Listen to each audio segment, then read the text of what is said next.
حضرت عیسیٰ علیہ السلام پر انجیل اتاری گئی، ہم یقین سے نہیں کہہ سکتے، دو میں سے کسی ایک زبان میں اتاری گئی ہوگی یا عبرانی ہوگی، اس لیے کہ شام کے جس علاقے میں، فلسطین کے جس علاقے میں ان کی پیدائش ہوئی اور جہاں وہ دعوت و تبلیغ کے لیے گھومتے رہے، اس کے عوام کی زبان تھی آرامی اور خواص کی زبان تھی عبرانی، ہیبریو۔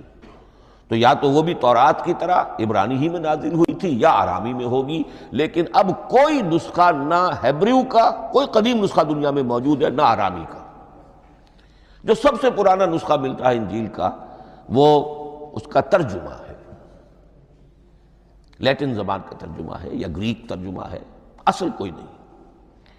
بہرحال جب وہ کلام الہی محمد الرسول اللہ پر نازل ہوا، اب اس نے حروف و اصوات کا وہ جامہ پہنا کہ جو عربی زبان کے ہیں۔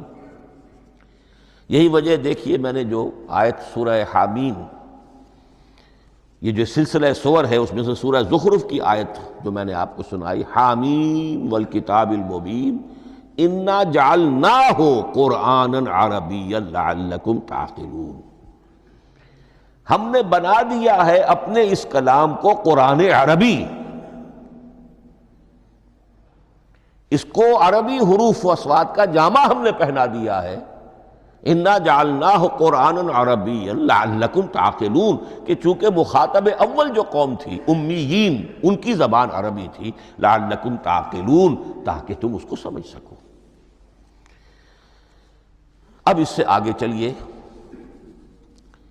اصل قرآن مجید کے 3 مقامات سے معلوم ہوتا ہے، اصل قرآن اللہ کے پاس ہے۔ یہ قرآن جو ہمارے پاس ہے مصحف عثمان رضی اللہ تعالی عنہ، یہ اس قرآن کی مصدقہ نقل ہے۔ اصل قرآن کہاں ہے؟ ایک جگہ فرمایا بل ہوا قرآن مجید فی لوح محفوظ، لوح محفوظ میں ہے، اصل قرآن وہاں ہے۔ اسی طریقے سے اسی سورہ زخرف کی اگلی آیت کیا ہے؟ ہم نے اسے عربی قرآن بنا کر اتارا، لیکن اصل قرآن کیا ہے؟ وَإِنَّهُ فِي أُمِّ الْكِتَابِ لَدَيْنَا لَعَلِيٌّ حَكِيمٌ، حقیقت میں تو یہ ام الکتاب میں ہے جو ہمارے پاس ہے، اور علی ہے، بہت بلند، حکیم، بڑی حکمت والا، یا محکم مضبوط۔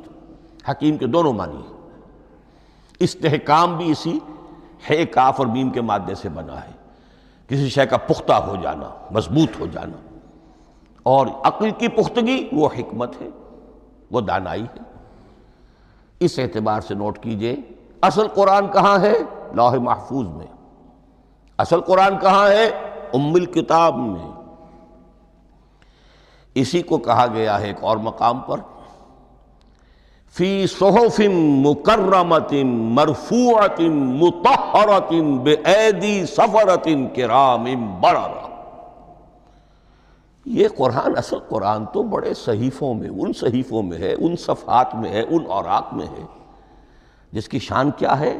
مکرمۃ، ان کی انتہائی تعظیم کی جاتی ہے، مطہرۃ، نہایت پاک صحیفے، فی صحف مکرمۃ، مرفوعۃ، بلند و بالا، مطہرۃ، بِأَيْدِي سَفَرَةٍ كِرَامٍ بَرَرَةٍ، ان فرشتوں کے ہاتھ میں جو بہت باعزت، بہت اونچے درجے کے، ان کے ہاتھوں میں ہے۔ وہ لوگ ہیں کہ جن کی تحویل میں ہے یہ کلام پاک، فی صحف مکرمۃ مرفوعۃ مطہرۃ بِأَيْدِي سَفَرَةٍ كِرَامٍ بَرَرَةٍ۔ اب اسی کو بیان کیا ہے سورہ واقعہ میں، فلا اقسم بمواقع النجوم، تو نہیں، میں قسم کھاتا ہوں ستاروں کے ڈوبنے کی جگہ کی۔ وَإِنَّهُ لَوْ تَعْلَمُونَ لَقَسَمٌ عَظِيمٌ، وَإِنَّهُ لَقَسَمٌ لَوْ تَعْلَمُونَ عَظِيمٌ، اور اگر تم جان سکتے تو یہ بہت بڑی قسم ہے جو ہم نے کھائی ہے، بہت بڑی گواہی ہے جو ہم نے پیش کی ہے۔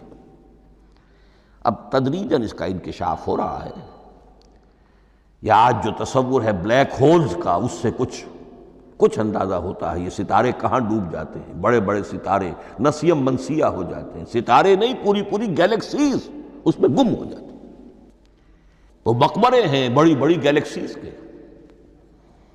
فلا اقسم بمواقع النجوم وانہ لقسم لو تعلمون عظیم انہ لقرآن کریم. یہ قرآن ہے بہت باعزت، فی کتاب مکنون، اور یہ اس کتاب میں جو چھپی ہوئی ہے.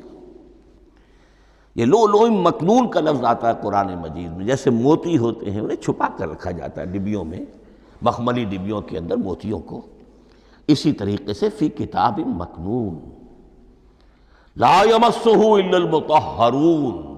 وہ صحیفے بھی بہت مطہرہ تھے اور ان کو چھو نہیں سکتے مگر وہی جو انتہائی پاک ہیں، ملائکہ مقربین، جن کے قریب سے بھی ہو کر معصیت یا گناہ کا کوئی تصور تک نہیں گزر سکتا، وہ ہیں جو اس کو چھوتے ہیں.